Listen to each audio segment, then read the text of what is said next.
Welkom terug, en vandag is ons by les 25.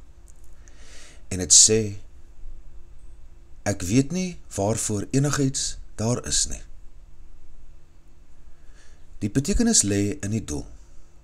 Vandag se idee verduidelik waarom niks wat jy sien enige betekenis het nie.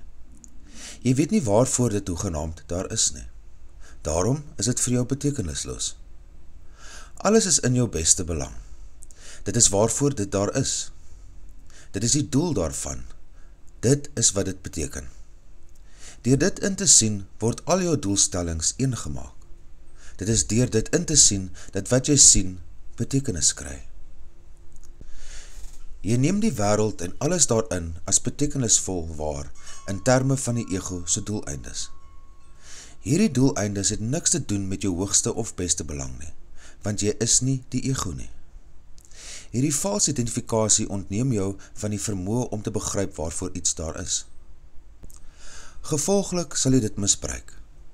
As jy hiervan oortuig is, sal jy probeer om die doeleindes wat jy aan die wêreld toegeken het, te onttrek, in plaas van om hulle te probeer verstrek. 'n Ander manier om die doeleindes wat jy nou waarneem te beskryf is om te sê dat hulle almal om persoonlike belange draai. Aangesien jy geen persoonlike belange het nie, draai jou doeleindes in werklikheid om niks nie. Deur hulle te koester, het jy sodoende geen doelstelling sogenaamd nie, en dus weet jy nie waarvoor enigiets daar is nie. Voordat jy enige sin kan maak uit vandag se oefening, is nog 'n gedagte nodig.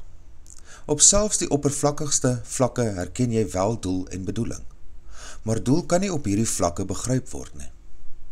Jy weet byvoorbeeld dat die doel van 'n telefoon is om met iemand te praat wat nie fisies in jou onmiddellike omgewing is nie. Wat jy nie begryp nie, is waarvoor jy hom wil bereik. En dit is wat jou kontak met hom betekenisvol maak, al dan nie. Dit is noodsaaklik vir jou om te leer om gewillig te wees om die doeleindes wat jy vir alles vasgestel het, op te gee. Die erkenning dat hulle betekenisloos is, eerder as goed of sleg, is die enigste manier om dit te vermag.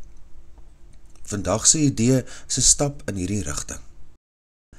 6 oefenperiodes, elk 2 minute lank, word vereis.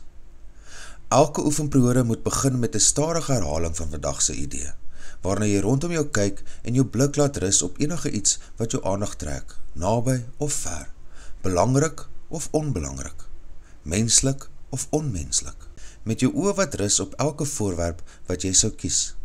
Sê byvoorbeeld: ek weet nie waarvoor hierdie stoel daar is nie. Ek weet nie waarvoor hierdie potlood daar is nie. Ek weet nie waarvoor hierdie hand daar is nie. Sê dit redelik stadig, sonder om jou oë van die voorwerp af te haal, totdat jy die stelling daaroor voltooi het.